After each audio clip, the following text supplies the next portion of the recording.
Welcome back to Synergy Bonus. Vegorax coming at you with another single-player episode here.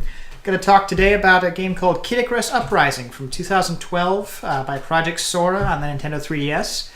Written and directed by Masahiro Sakurai, the creator of Kirby and Smash Brothers. So you would think, Kirby, Smash Brothers, all of this coming in together, that this would be an epic game. You would think. This is the third installment in the Kid Icarus series, and the first new title since Of Myths and Monsters in 1991. Kid Icarus Uprising switches between being a bullet hell rail shooter and a third-person shooter over the shoulder, and you know how we feel about those.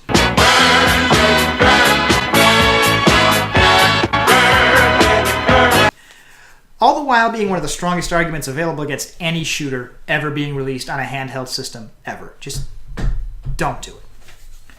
Despite overwhelmingly positive reviews, Metacritic gave it an 83 out of 100, Famitsu gave it a perfect 40 out of 40, Game Informer gave it a 7 out of 10, IGN had 8.5 out of 10, and Nintendo Power gave it a whopping 9.5 out of 10.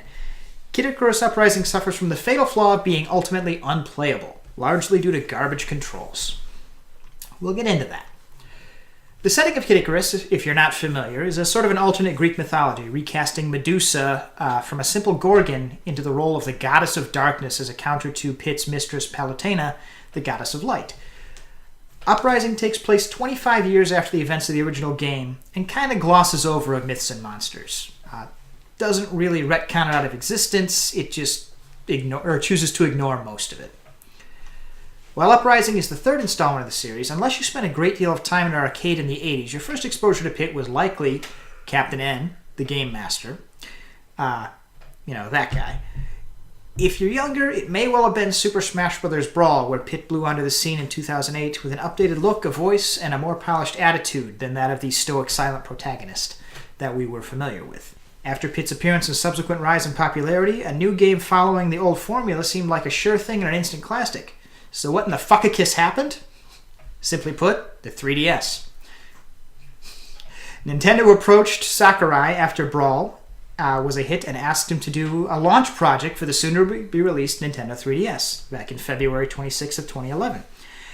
Something that would show off the system's abilities and gimmicks, particularly the stylus and 3D aspects. Sakurai immediately hit on the idea of a third-person shooter, as those were immensely popular in Japan at the time. Departure from the other titles in the series, as Kid Icarus had always been exclusively a 2D action platformer up to this point. The wisdom of shoehorning in modern-looking rifles and cannons into a fantasy game is questionable. It makes sense when you find out that Sakurai first wanted to make a third-person shooter and only later slapped a Kid Icarus-colored coat of paint on the game after Nintendo gave him permission to use an established IP. And his other choice, originally he wanted to make this a Star Fox game. The gameplay reflects this first and abandoned choice, with the goddess Palutena chattering at Pit as he soars through the skies in place of Slippy Toad and Falco bantering at Fox. There's a set formula for the stages in the game, beginning with a 5-minute rail shooter segment as Pit is temporarily given the power of flight by Palutena to get where he's going, followed by a ground mission where Pit explores dungeons and ruins as a third-person shooter. It's a little difficult to pin down as Pit spends much of his time dodging around the screen to avoid incoming attacks. But the camera does rest over his shoulder rather than sitting directly behind him. Oh my god, it's a third person over the shoulder? Yes. Finally, at the end of the ground missions, there's a boss battle. When it comes to the controls, I'm going to start with a couple of quotes directly from an article from Game Informer. This is from Jeff Cork from Game Informer magazine. Quote, Kid Icarus veterans looking for a challenge will definitely find it in Uprising. Unfortunately, however, the game's most trying aspect doesn't seem to have anything to do with eggplant wizards or frustrating one-hit kills. I almost begged off this review entirely at first thanks to the physical discomfort the game's stylus-heavy control scheme provided. When Pit's airborne, things are fine. The meat of these rail shooter sections is based on firing willy-nilly at everything that moves, targeting foes with the stylus, shooting with the left bumper, and darting away from enemy fire with the circle pad. When things go off the rails, well, they do. Close quote. The act of pressing the bumper button repeatedly while darting through groups of enemies with the circle pad and wielding the stylus to both target enemies and shift the camera is a painful exercise that skirts on being an outright OSHA violation. Don't think that upright circle pad pro support will save the day either. It only provides relief for lefties. I originally scoffed when Nintendo revealed that the little plastic 3DS stand that was bundled with the game, and tinkering with various control configurations and hand positions, using the stand was the only way to tone down the game from being excruciating play to being merely uncomfortable. It does cut down on the game's portability, but it'll probably save people money in ice packs and splints. Again, that's all Jeff Cork from Game Informer, and it's pretty straightforward. You can't play this game without developing carpal tunnel syndrome. The whole thing is done with the stylus. The design of this game pulls heavily from the look for Pit for Super Smash Bros. Brawl, with some minor tweaks to make the 3D aspects work a little better. Project Sora wanted to keep the colorful, lighthearted character designs from the original games, and for the most part they succeeded. Some of the bullet hell segments suffer from a bit of the 3DS's lack of draw distance and rendering speed, not quite keeping up with the action. But sprites and environments are richly detailed and interesting to look at nonetheless, even if Pit and company do end up looking a little blocky here. If Uprising can be said to shine anywhere, it's in the story. While a little bit laden with self-aware, self-referencing meta-humor at times, it's still very engaging and builds up the world that Pit and Palutena inhabit. An early decision was made that, rather than extended cutscenes, the game would just have dialogue, mostly in the way of banter between Pit and Palutena that overlays the action sequences. There are a few very well-done plot twists, but nothing extraordinary to look for here. Really, the story is the only thing that will make you risk permanent risk damage to pick this game up a second time. We make a big deal out of music here, and Uprising sports a mixed soundtrack varying from fully orchestrated pieces to synthesized pop music. It's big, it's colorful, it's very reminiscent of the music that we would associate with Smash Bros. And The Legend of Zelda. While there are a few remixes of old Kid Icarus themes, the composers set out to give this game its own standout sound and feel, and they succeeded. The sound is epic. One could even say mythic in scope. The game is also fully voice acted, and for the most part the voices really go with the characters. It works very well. It's definitely a soundtrack that's worth giving a listen to, and I'm pretty sure that I'm going to be hearing it on Spoonie's MP3 player just as soon as we get done editing this video. Overall, Kid Icarus Uprising is a disappointment. All the more so when the separate elements are picked apart and looked at. There's a lot of great stuff that went into this game, and a lot of great stuff that most people will never hear or see because it's literally physically uncomfortable to play it.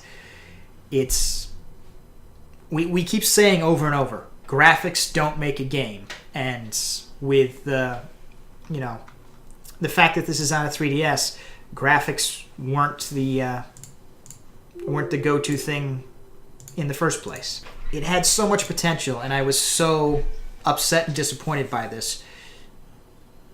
And I gave this a good try a few times. There are many gems buried in it, and many things that make you want to tear your hair out. Beyond the controls, the difficulty scale on this is kind of unique and interesting. They have this cauldron at the beginning of each stage. And the currency in Kid Icarus has always been hearts, sort of like it was in Castlevania 2. And you can risk these hearts, gamble them, to up the difficulty of the level. And the higher difficulties, the better the drops, the more difficult the monsters, but also it unlocks secret areas, or actually, unlocks is the wrong word. It makes them accessible. You can't access secret areas at all, or even go off the straight and narrow path on lower difficulties. That's a scale of 1 to 5 or 1 to 10. Anything below a 5, you've got a straight shot to the boss. There's no way to go for secret areas to unlock the best items in the game. But by the same token, if you are playing on a harder difficulty and you die, you lose all those hearts you just risked, which makes upgrading at the shop in between stages. You don't get to find the shop in the stages anymore like you did back in the day. It's all in between levels prep work, dealing with your loadout. You lose all those hearts, so it's a big risk, big reward kind of situation. And it's one of those things that, again, a lot of people aren't going to see because on the more difficult playthroughs, you're literally breaking your wrist trying to tap the screen and hit with the bumper, and these 3 fingers just aren't strong enough to support the weight of a 3DS. It's not physically possible. If you don't have the kickstand, you can't play this game. It's absolutely garbage. Imagine the 3DS XL. If you had an XL or anything like that, even worse. Just not worth it. If you didn't play this, it's kind of a mixed feeling because On the one hand, you missed out on a great story and a huge segment of lore and character development for the Kid Icarus franchise. If you didn't play this game, you saved yourself a whole bunch of pain and agony and ice packs. And your wrists, thank you. Your wrists, thank you. But I don't know. Maybe I'm wrong. Maybe you played this and you love this game. If you did, you're an idiot. And I guess that's all I got. Good night, a kiss, and good gaming. Hey, thanks for watching. We hope you enjoyed what you saw. Let us know. Give us a like and a comment down below. Don't forget to subscribe and hit that bell to make sure you get all notifications from us. As always, Good night. and good gaming.